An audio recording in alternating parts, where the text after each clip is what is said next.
11-ാമത്തെ അധ്യായം വിശ്വാസ പ്രമാണം. ജപമാലയുടെ ക്രൂശിത രൂപത്തിൽ പിടിച്ചാണ് നമ്മൾ വിശ്വാസ പ്രമാണം ചൊല്ലുന്നത്. ദൈവസന്നിധിയിൽ ശരണം പ്രാപിക്കുന്നവരെല്ലാം വിശ്വസിക്കണം.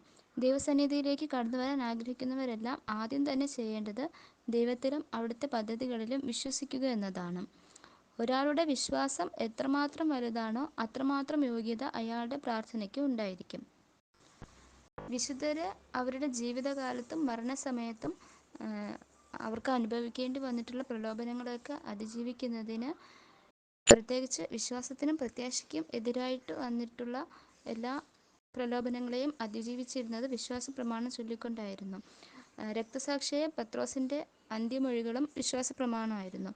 ഒരു ദിവസം ഒരു പാഷണ്ടി വാൾ കൊണ്ട് വിശുദ്ധ പത്രോസിൻ്റെ തല രണ്ടായി പിളർന്നു. ആ ഒരു സമയം അന്ത്യശ്വാസം വലിച്ചുകൊണ്ടിരിക്കെ അദ്ദേഹം വളരെ ആയാസപ്പെട്ട് വിരൽ കൊണ്ട് മണലിൽ ഇങ്ങനെ കുറിച്ചു: ഞാൻ ദൈവത്തിൽ വിശ്വസിക്കുന്നു. പരിശുദ്ധ ജപമാല ചൊല്ലുമ്പോൾ നമ്മൾ വളരെ വിശ്വാസത്തോടെ തന്നെ വിശ്വാസ പ്രമാണവും ചൊല്ലണം. നമ്മുടെ വിശ്വാസം എത്രത്തോളം ശക്തമാണോ അത്രമാത്രം യോഗ്യതയുള്ളതായിരിക്കും നമ്മുടെ ജപമാലയും. മനസ്സിൽ പല വിചാരങ്ങൾ തോന്നുന്നുണ്ടെങ്കിലോ അല്ലെങ്കിൽ നമ്മുടെ ശരീരത്തിൽ ദുസ്സഹമായ ക്ഷീണം അനുഭവപ്പെടുന്നത് കൊണ്ടോ ജപമാല ചൊല്ലുന്നത് ഉപേക്ഷിക്കാൻ പാടില്ല. നമ്മൾ ജപമാല ചൊല്ലുമ്പോൾ നല്ലൊരു വിശ്വാസം ഉണ്ടായിരുന്നാൽ മതി.